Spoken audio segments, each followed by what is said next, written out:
प्रिय दर्शकों नमस्कार।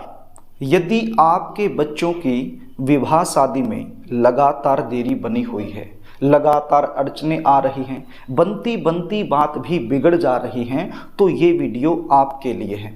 आज मैं आपको मोहिनी एकादशी के दिन जल्दी शादी होने का एक ऐसा अद्भुत उपाय बताने वाला हूँ। यदि ये उपाय आपने मेरे द्वारा बताए गए तरीके से कर दिया तो विश्वास मानिए आपके बच्चों की शादी के लिए कोई न कोई अच्छा प्रस्ताव जरूर आएगा और शादी फिक्स हो जाएगी।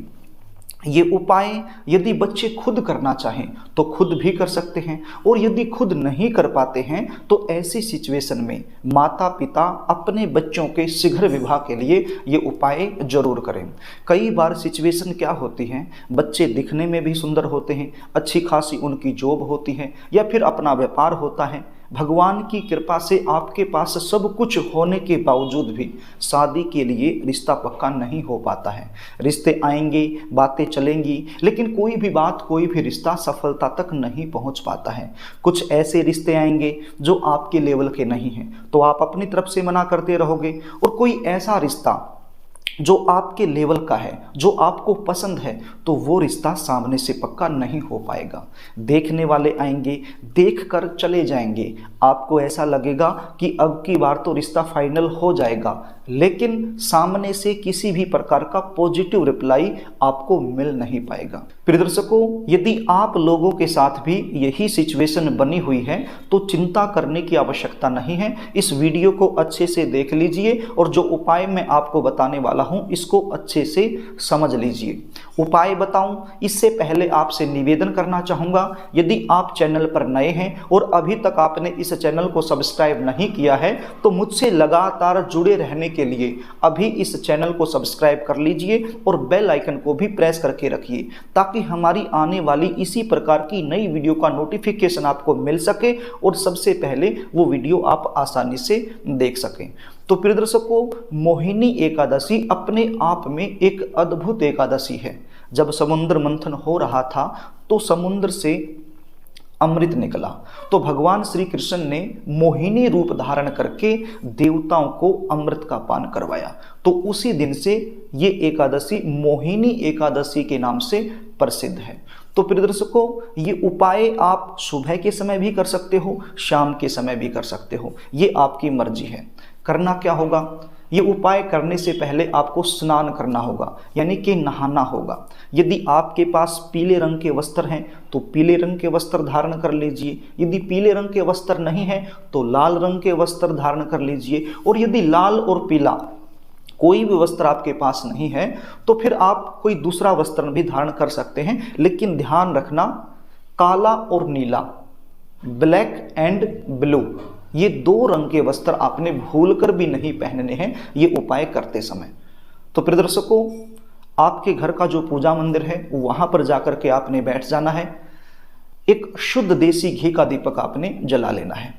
आपके घर के पूजा मंदिर में या तो राधा कृष्ण की प्रतिमा हो या फिर लक्ष्मी नारायण भगवान की प्रतिमा हो, दोनों में से कोई भी हो सकती है या फिर दोनों भी हो सकती है। और यदि नहीं भी है तो बाजार से 10-20 रुपए की आजकल मिल जाती है आसानी से, तो आप खरीद सकते हैं 1-2 दिन पहले ही।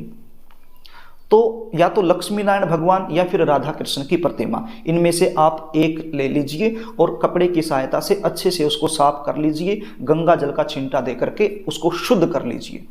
उसके बाद क्या करना है, एक कटोरी के अंदर आपने थोड़ा सा केसर का घोल तैयार करना है, यानी केसर का तिलक तैयार करना है। यदि केसर आपके घर में उपलब्ध नहीं है तो फिर केसर की जगह पर आप थोड़ी सी हल्दी और थोड़ी सी कुमकुम भी ले सकते हो।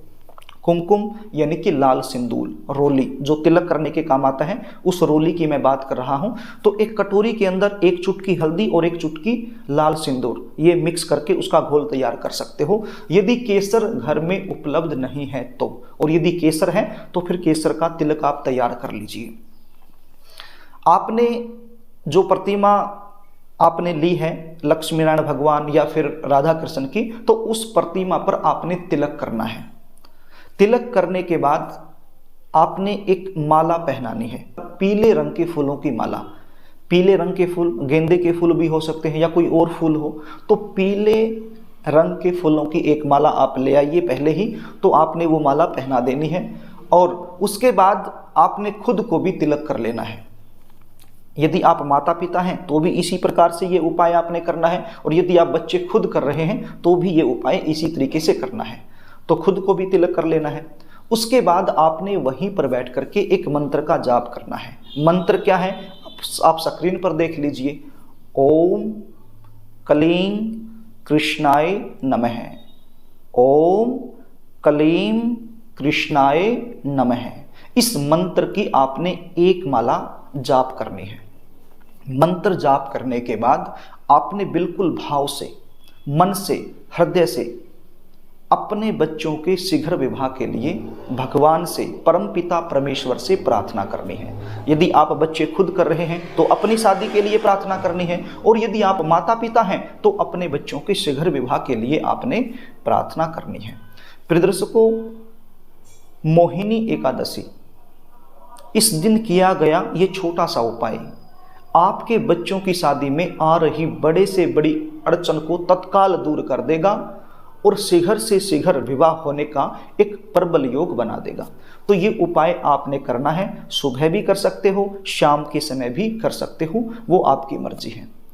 प्रिय दर्शकों, यदि आप अपने बच्चों की जन्म कुंडली का विश्लेषण मुझसे करवाना चाहते हैं, बच्चों की शादी में लगातार देरी बनी हुई है, उसका मुख्य कारण क्या है वो मुझसे जानना चाहते हैं, कुंडली के आधार पर जल्दी शादी होने के विशेष उपाय मुझसे जानना चाहते हैं, शादी कब होगी, कहाँ होगी, कौन सी दिशा में होगी, कैसे परिवार में होगी, जीवन साथी कैसा रहेगा, विवाह के बाद का वैवाहिक जीवन कैसा रहेगा, वो सारी जानकारी यदि आप विशेष रूप से मुझसे लेना चाहते हैं तो स्क्रीन पर दिए गए व्हाट्सएप नंबर के जरिए आप अपने बच्चों की जन्म डिटेल लिखकर मेरे पास भेज सकते हैं और अपने बच्चों की जन्म कुंडली का साइंटिफिक तरीके से सटीक विश्लेषण मुझसे करवा सकते हैं और ये सारी जानकारी मुझसे प्राप्त कर सकते हैं। जन्म कुंडली विश्लेषण की हमारी फीस होती है, वो फीस आपको पे करनी होती है, उसके बाद ही आपको संपूर्ण जानकारी मिलती है।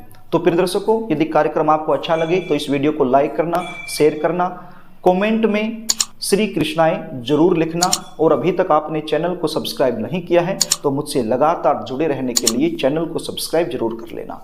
आज के लिए बस इतना ही, आगे फिर मिलेंगे, तब तक के लिए नमस्कार।